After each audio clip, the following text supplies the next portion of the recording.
پھر سو کو پتہ چلتا ہے دوسرا کرسٹل لیف ڈریم کنگ کے پاس ہے اور وہ اس کے پاس جاتا ہے، لیکن وہاں ڈریم کنگ ڈریم میں ہوتا ہے اور سو بھی اس کے ساتھ ڈریم میں چلا جاتا ہے، اور پھر وہ اپنے آپ کو آئس ٹرائب میں یو کے ساتھ بہت خوش دیکھتا ہے اور دیکھتا ہے فائر کنگ یو کا دشمن بن گیا ہے، تو ہوش میں آ جاتا ہے اور ڈریم کنگ سو کے ساتھ دوستی کر لیتا ہے۔ دوسری طرف ینگ یونگ کو ایک امپائر سے بچاتا ہے اور اس سے اپنی میڈیسن نکلوا لیتا ہے، اور ینگ سو کے پاس واپس چلا جاتا ہے۔ سب بہت خوش ہوتے ہیں۔ پھر مرمیڈ سب کو اپنے گھر انوائٹ کرتی ہے اور وہاں فائر کنگ بھی موجود ہوتا ہے، اور وہ سو پہ حملہ کر کے اسے ایک فائر بال میں قید کر لیتا ہے۔ پھر ینگ وہاں سے اسے آزاد کرواتا ہے، اور سو کے ٹھیک ہونے کے بعد اس کی پاورز ختم ہو جاتی ہیں اور وہ اپنے آپ کو بیکار سمجھنے لگتا ہے۔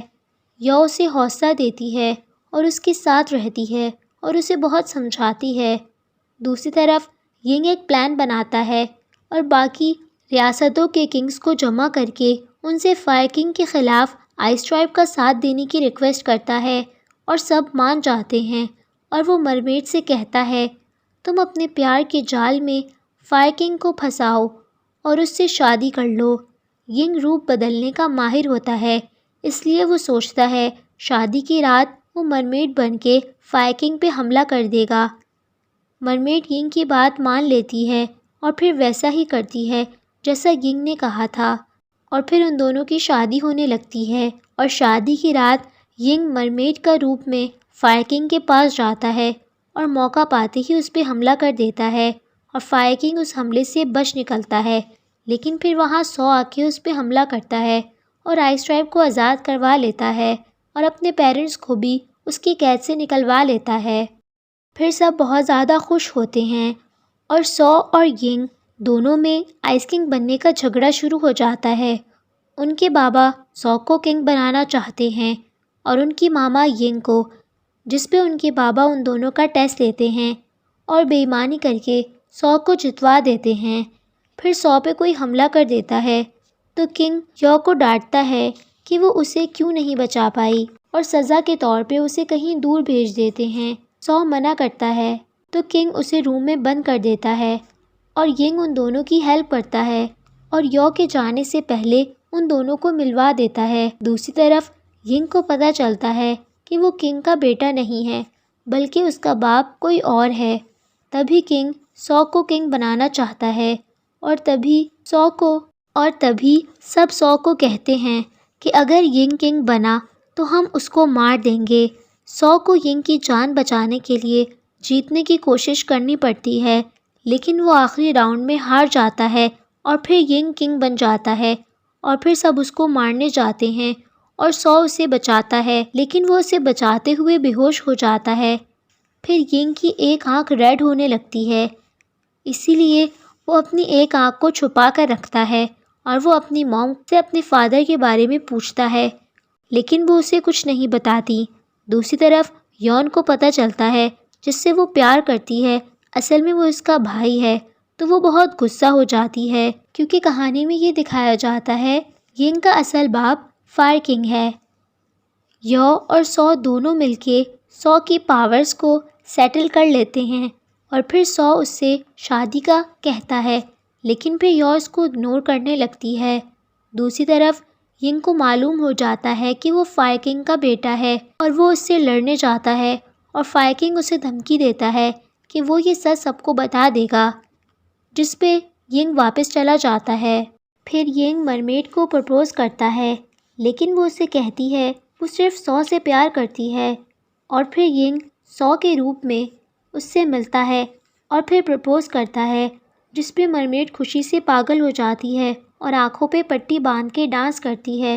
پھر ینگ وہاں سے چلا جاتا ہے، اور ایک فائر پرنس جو کہ چھپ کے سب کچھ دیکھ رہا تھا اس کے پاس آتا ہے، اور مرمیڈ اسے سو سمجھ کے اس کے ساتھ رہتی ہے اور پوری رات اس کے ساتھ اسپینڈ کرتی ہے۔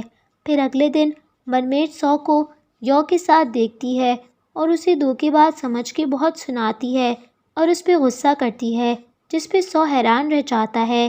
پھر ینگ مرمیڈ کو بتاتا ہے کہ اس کے ساتھ سو نہیں تھا بلکہ وہ تھا۔ یہ سن کے مرمیڈ بہت دکھی ہو جاتی ہے۔ پھر ینگ کو پتہ چلتا ہے کہ مرمیڈ کے ساتھ اصل میں کیا ہوا تھا، اور وہ جا کے فائر پرنس پہ اٹیک کرتا ہے، جس پہ یون اسے بہت ڈانٹتی ہے کہ اگر وہ 100 بن کے مرمیڈ کے پاس نہیں جاتا تو یہ سب نہیں ہوتا۔ یہ سن کے ینگ بہت شرمندہ ہوتا ہے۔ دوسری طرف 100 کے ڈیڈ یو اور 100 کی شادی سے منع کر دیتے ہیں، جس پہ 100 ضد پہ اڑ جاتا ہے اور کہتا ہے کہ وہ آئس ٹرائب چھوڑ کے چلا جائے گا لیکن یو سے ہی شادی کرے گا۔ پھر ینگ ان دونوں کی شادی کی منظوری دے دیتا ہے کیونکہ وہ کنگ بن چکا ہوتا ہے، اور پھر ینگ کے آرڈر کو کنگ کو بھی ماننا پڑتا ہے۔ 100 اور یو کی شادی ہو جاتی ہے۔ پھر ینگ مرمیڈ سے جا کے معافی مانگتا ہے۔ مرمیڈ اسے اپنا گنہگار سمجھ کر اسے مارنے کی کوشش کرتی ہے، لیکن یو وہاں آ کے ینگ کو بچا لیتی ہے، لیکن پھر وہ زخمی ہو جاتی ہے اور ینگ اپنی پاور کو یوز کر کے اسے آئس باکس میں ڈال کے سی میں رکھوا دیتا ہے۔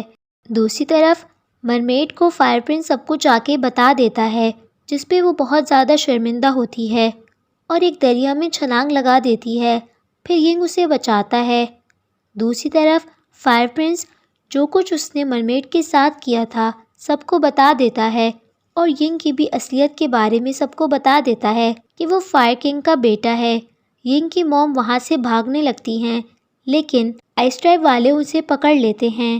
ینگ فائر ٹرائب کے ساتھ مل کے اپنی موم کو چھڑواتا ہے، اور اس کی وجہ سے آئس ٹرائب اور فائر ٹرائب میں پھر سے جنگ شروع ہو جاتی ہے۔ سب ینگ کے خلاف ہوتے ہیں، اور 100 کو ابھی تک اس بات کا یقین نہیں ہوتا، اور پھر 100 اور ینگ ملتے ہیں اور ینگ 100 پہ اٹیک کرتا ہے، اور وہ 100 کو اپنی ساری پاورز دے کر اس کے ہاتھ سے اس کی تلوار خود کو مار لیتا ہے۔ یعنی ینگ، جس کو سب غلط سمجھ رہے تھے، وہ اپنے بھائی ہونے کا حق ادا کر دیتا ہے۔ پھر 100 آئس کنگ بن جاتا ہے اور سب بہت خوش ہوتے ہیں۔ دوسری طرف یون کو پتہ چلتا ہے ینگ فائر کنگ کا بیٹا نہیں، تو اس کا غم اور بھی بڑھ جاتا ہے کہ جس سے وہ پیار کرتی تھی پہلے وہ اس کا بھائی بن گیا۔ جب معلوم ہوا کہ وہ اس کا بھائی نہیں ہے تو وہ خود ہی اس دنیا سے چلا گیا۔ 100 کو پتہ چلتا ہے کہ اگر وہ ریڈ لوٹس حاصل کر لے تو یو ٹھیک ہو جائے گی۔ پھر وہ ریڈ لوٹس لینے جاتا ہے، اور وہاں اسے پتہ چلتا ہے کہ وہ ریڈ لوٹس حاصل کرنے کے بعد کبھی بھی اپنے پیاروں کے ساتھ نہیں رہ پائے گا۔ اور یہاں اس سیریز کی پارٹ 1 کا اختتام ہو جاتا ہے۔ اب کیا 100 یو کو ٹھیک کر پائے گا یا پھر 100 سب کچھ کھو دے گا؟ یہ جاننے کے لیے آپ کو نیکسٹ پارٹ کا ویٹ کرنا ہوگا۔ مزید ایسی ویڈیوز دیکھنے کے لیے ہمارے چینل کو سبسکرائب کریں۔ Thank you so much for watching.